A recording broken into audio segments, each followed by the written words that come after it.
வணக்கம் நண்பர்களே, இனி வருகின்ற நாட்கள் அனைத்தும் நல்ல நாளாக மாறப்போகுது. இன்னைக்கு இந்த ஒரு வீடியோ பதிவில் எதை பற்றி பார்க்க போறோன்னா, வளர்பிறை சதுர்த்தி என்று எந்த முறையில் விநாயகரை வழிபட்டால் நமக்கு இருக்கக்கூடிய பிரச்சனைகள் நீங்கும்.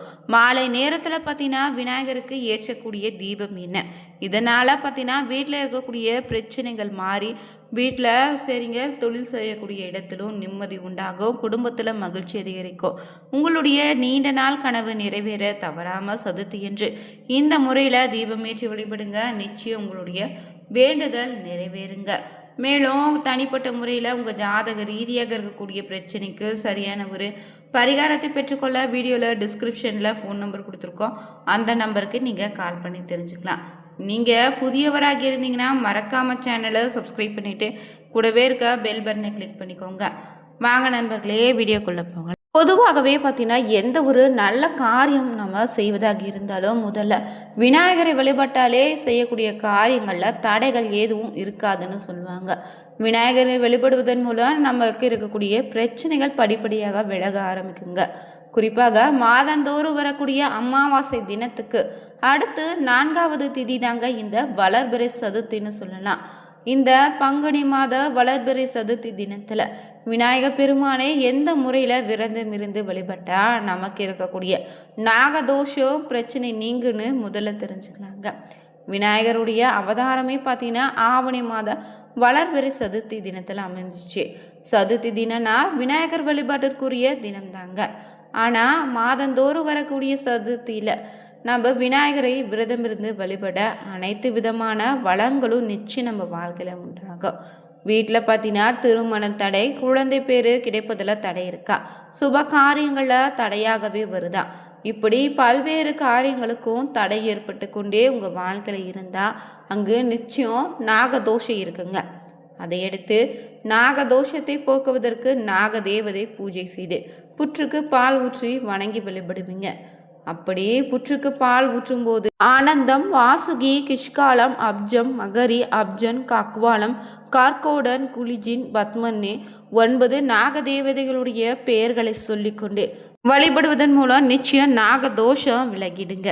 விநாயகர் பார்த்தீங்கன்னா ராககேதுவை தன்னுடைய இடுப்பிலே கயிறு போன்று கட்டியிருப்பதாக ஐதீகமாக சொல்லுவாங்க. அதன் காரணமாக விநாயகருக்கு இருபக்கமே நாகர் சிலைகளை நீங்கள் எல்லா கோவில்களையும் பார்க்கலாம். ஒரு சில குடும்பத்தில் நாகதோஷம் தொடர்ந்து வந்தே கொண்டு கூட இருக்கும்.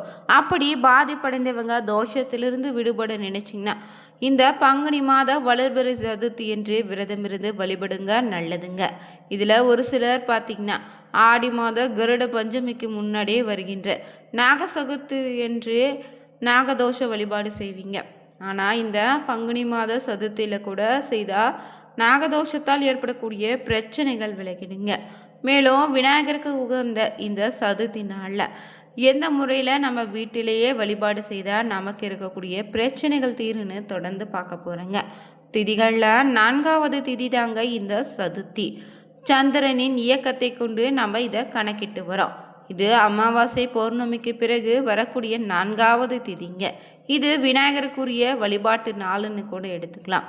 சதுர்த்தியில் விரதம் இருந்து வழிபட்டால் நிச்சயம் விநாயகரின் அருளை உங்களுக்கு முழுவதுமாக கிடைத்திடுங்க. சதுர்த்தியில் விரதம் இருந்தாலே எப்படிப்பட்ட துன்பங்கள் இருந்தாலும் விலகிடணும்னு சொல்லுவாங்க. இந்த சக்தி வாய்ந்த பங்குனி சதுர்த்தி என்று நீங்கள் வீட்டிலேயே இந்த ஒரு வழிபாடை மேற்கொள்ளுங்க. விநாயகருடைய அருளால் உங்கள் வாழ்க்கையில் இருக்கக்கூடிய கஷ்டங்கள் படிப்படியாக விலக ஆரம்பிக்கும். இந்த நாளில் பார்த்தீங்கன்னா சதுர்த்தி திதியில் தேய்பிறை வளர்பிறைனே 2 வரும். தேய்பிறையில் வரக்கூடிய சதுர்த்தியை சங்கடஹர சதுர்த்தின்னு சொல்லுவாங்க.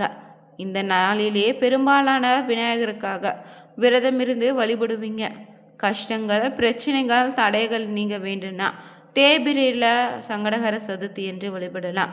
அதே சமயம் வாழ்க்கையில் செல்வ செழிப்பு, நலம் பெருக வேண்டும், வளர்ச்சிகள் ஏற்பட வேண்டும் நினைச்சிங்கன்னா, மாற்றங்கள் உண்டாக வேண்டும் நினைச்சாலும் பார்த்தீங்கன்னா விநாயகருக்கு உகந்த வளர்பிறை சதுர்த்தி என்று வழிபடுவது சிறப்புங்க. இந்த வளர்பிறை சதுர்த்தி வரக்கூடிய நாளில் மாலை நேரமான 6 மணி முதல் 7 மணிக்குள்ள இந்த ஒரு வழிபாட்டை செய்தால் சிறப்பான பலன் உண்டுங்க. மேலும் இந்த பங்குனி மாத வளர்பிறை சதுர்த்தி பார்த்தீங்கன்னா 22ஆம் தேதி ஞாயிற்றுக்கிழமை அமைந்திருக்கு. இதனால் இந்த நாளில் பார்த்தீங்கன்னா மாலை 6 மணி டு 7 மணிக்குள்ள நீங்கள் இந்த ஒரு வழிபாட்டை வீட்டிலேயே நீங்கள் செய்யலாங்க. மாலை நேரத்தில் குளிச்சு விட்டு சிறிது மஞ்சளை எடுத்து தண்ணீரில் கலந்த நிலையில் வாசலில் வச்சுட்டு குங்குமம் போட்டு வைத்து தீப தூபம் காட்டி வழிபடுங்க. பிறகு வீட்டு பூஜை அறைக்கு சென்று சிறிது மஞ்சள் தூளை எடுத்து அதோடு பார்த்திங்கன்னா நவதானியங்களையும் கலந்து பிள்ளையார் போல பிடித்து வச்சிடுங்க. பிள்ளையாருக்கு முன்னாடி சிறிய மூஷிக வாகனமும் பிடித்து வச்சிடுங்க. பிறகு வீட்டில் நவதானியம் இல்லைன்னா வெறும் தானியம் உள்ளதோ என்ன தானியம் இருந்தாலும் அதில் நீங்கள் பிள்ளையாரை பிடித்து வச்சுக்கலாம். இல்லை மஞ்சள் பிள்ளையார் கூட எடுத்து வச்சுக்கோங்க. பிறகு பிள்ளையாரிடம் மனதார வேண்டிக் கொண்டு மேலும் விநாயகருடைய 108 போற்றிகளை சொல்ல வேண்டும். ஓம் சக்தி கணபதியே துணை, ஓம் சக்தி கணபதியே போற்றி, ஓம் சக்தி கணபதியே சரணன் சொல்லி 108 முறை சொல்லி வழிபடுங்க. நீங்கள் உங்கள் கைகளாலே பிடித்து வைத்த இந்த நவதானிய மஞ்சள் விநாயகரை பார்த்தீங்கன்னா சக்தி அதிகம் உண்டு. இதனால் மந்திரங்களை உருவேற்றிய பிறகு ஆராத்தி காட்டி வழிபடுங்க. இந்த நவதானிய விநாயகரை அப்படியே உங்கள் வீட்டு பூஜை அறையில் 2 நாட்கள் வச்சுட்டு 3ஆவது நாள் பார்த்தீங்கன்னா இதை எடுத்து அதில் பார்த்தீங்கன்னா தண்ணீரில் கரைத்திடுங்க. இப்படி நீங்கள் இந்த வளர்பிறை சதுர்த்தி என்று செய்யக்கூடிய வழிபாடு உங்களுக்கு பலவிதமான மாற்றத்தையும் ஏற்றங்களையும் நிச்சயம் உங்கள் வாழ்க்கையில் ஏற்படுத்தி தந்திடும். பொதுவாகவே பார்த்தீங்கன்னா சதுர்த்தி விரதம் விநாயகர் பெருமாளை வழிபடுவதற்கான ஒரு புனிதமான விரத நாளுங்க. இந்த நாளில் விரதத்தை மேற்கொண்டாலே நம்ம வாழ்க்கையில் நேரக்கூடிய சங்கடங்கள் நிச்சயம் நீங்கும். செல்வ செழிப்பு, நல்ல ஆரோக்கியமும் மன அமைதியும் உண்டாகுங்க. மேலும் இந்த சதுர்த்தி விரதம் பார்த்திங்கன்னா யாரெல்லாம் இருக்கலாம்னா சதுர்த்தியன்று ஆண்கள், பெண்கள், குழந்தைகள் உட்பட அனைவருமே கடைபிடிக்கலாங்க. எந்த வயதினரும் பக்தி மன நிம்மதியோடு இந்த விரதத்தை மேற்கொள்ளலாம். மேலும் விநாயகருக்கு அருள் பெற இந்த நாளில் பார்த்தீங்கன்னா அருகம்புல் மாலை கட்டி போட்டு வழிபடலாங்க. சதுர்த்தியன்று விநாயகர் கோவிலுக்கு சென்று 11 முறை வலம் வந்து வணங்குங்க. இல்லைனா வீட்டிலேயே விநாயகர் சிலை வச்சு அருகம்புல்லோ வெள்ளருக்கு மலர்களால் மாலையிட்டு வழிபாடு செய்வது விரதத்தை தொடங்கிடுங்க. நாள் முழுவதும் விரதம் இருக்கலாம். முடியாதவங்க பால் பழம் மட்டும் எடுத்துக்கொண்டு விரதம் இருக்கலாங்க. சதுர்த்தி திதி துவங்கியதில் இருந்து விரதத்தை தொடங்கணும். இல்லைனா சதுர்த்தி என்று காலையிலே விரதத்தை தொடங்கலாம்.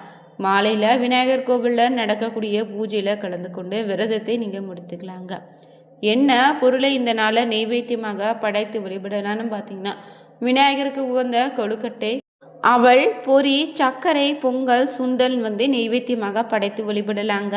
வீட்டில் ஏதாவது ஒன்று வேணுமானாலும் இல்லை முடிந்தால் அனைத்தையும் கூட படைத்து வழிபடுங்க.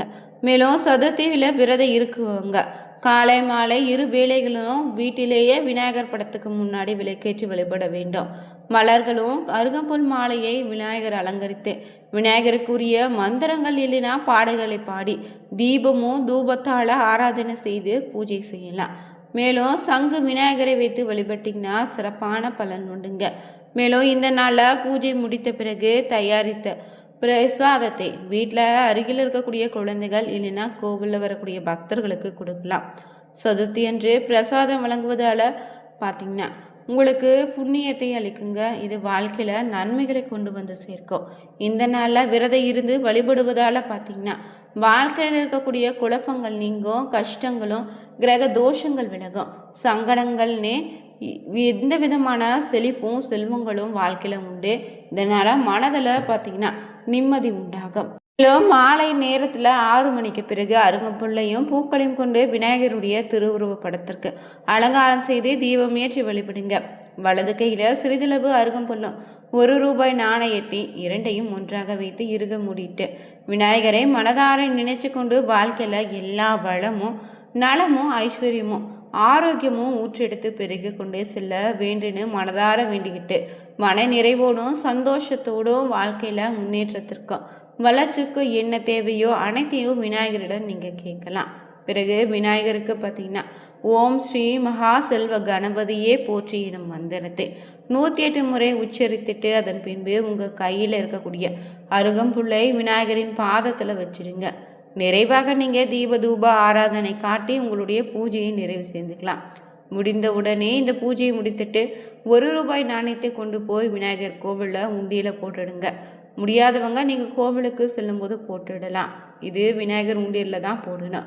இப்படி விரதம் இருந்து பூஜை வழிபாடு செய்தாலே ஒரு வருட விரதம் இருந்த பலன் நிச்சயம் உண்டு.